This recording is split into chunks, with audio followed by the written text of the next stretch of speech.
So me and Lucy both opened for Julian in 2018, and Julian was like, I think you guys would like each other.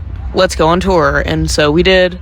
We had planned a tour at the end of 2018, and we all met to make a promotional recording, and it turned into 6 songs. Yeah.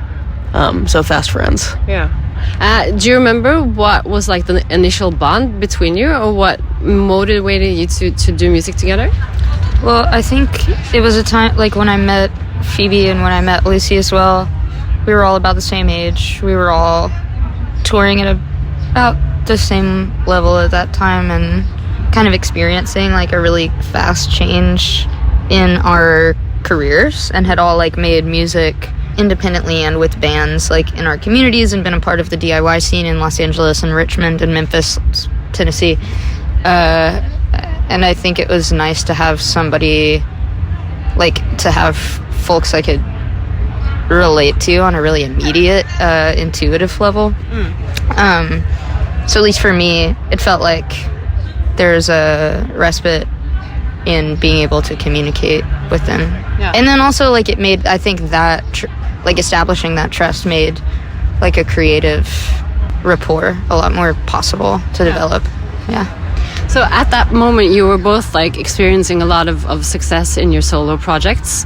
What is like the relief in doing this in parts with other colleagues and friends? Like, what does it add to your life as an artist?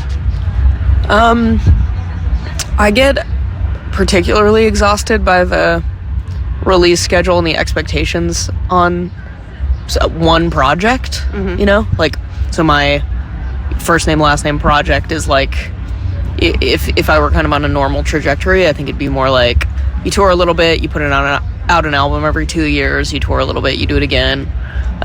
So it's just a great way to like trick yourself into liking it again and invent how to do it every time. And we'd never made a full-length record, so just everything is a little bit of an adventure, more than it would be if you were just kind of like putting out music under the same thing. And obviously they're my best friends, so it's like nice to be surrounded by those people. Yeah. So if you were to pick like an essential track off of your first EP, which one do you think would be good to play on the radio? Me and my dog. You can do Me and My Dog. Yeah. There's a sequel on the... It's the first time we ever played on TV. And there's a sequel on the album, so... Well, I mean, there was a lot of planning. I think we all started writing songs for it in, like, April of 2020. Or at least I kind of started, but there are songs that we all had that kind of predated that time that we're like, maybe this will be a Boy Genius song. But really, if you think about it in earnest, it took a couple years, and we did a couple writing trips together, and it was just, like, very intentional and cool. Yeah. What is it like when you work on new music together? Do you know instantly, like, is this going to be a solo song? Is this going to be a Boy Genius song? Like, how does the process work? I don't know. I think, especially when we were writing this record, I brought, like, maybe everything I had, but I wanted to bring, like, my best stuff, because I had, like, the opposite of a competitive relationship with y'all. I think I wanted to impress y'all a lot, and I had, like, so much love for this project that I really wanted to put, like, my first string songs in there. But I don't know. I think all of us have really...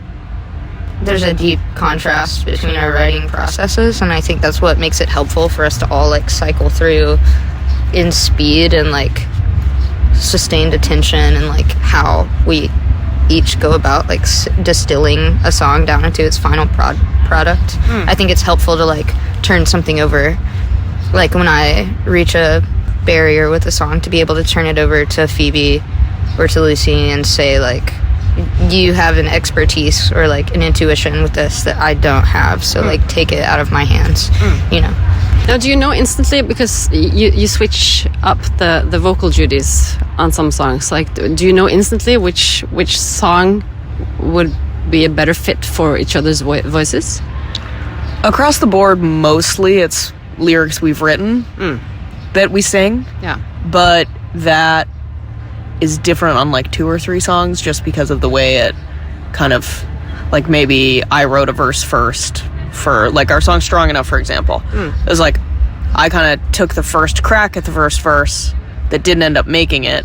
Julian's verse ended up making it into the first verse, but because I had sung it traditionally in the demo, I end up singing the first verse that Julian wrote. Yeah. So like little stuff like that will kind of shift around, but for the most part, Yeah. it's like stuff we wrote. Yeah. So which song off of the record do you think would be a good one to play on the radio? I mean, we played Not Strong Enough a lot, but we could play it again. Oh yeah, I was gonna say Not Strong Enough. I don't know. What do you think, bud? Besides Not Strong Enough. Maybe like Satanist. Okay, That's a Satanist fun is live good one. Yeah. I think just a community of people to share stuff with, and like being in environments where we show each other a lot of music, we end up showing each other a lot of solo music as well. It's just a perspective that I really appreciate. Do you mostly agree when you're working on music together, or are there like difficult discussions as to how the final product should be? I think we can see, like, I'll see the vision really fast, but then there are like really nitpicky things that will, like, one of us will staunchly be like, no, the drums are still sound wrong. Yeah. Or like, no, I really think that this bridge should stay. But it's really interesting because it's like, it helps me see into like what their vision of the song is. And honestly, sometimes it's nice, or it's like thrilling to like I'm like, okay, this isn't my vision of the song, but what's so precious about the project is being able to be like, once we've performed it, I will fall in love with the song in a way that I maybe wouldn't have if I had just been able to like dictate every single part of it, you know? It's like nice to be introduced to things, like almost an acquired taste for creativity, and then that transfers over, like you were saying.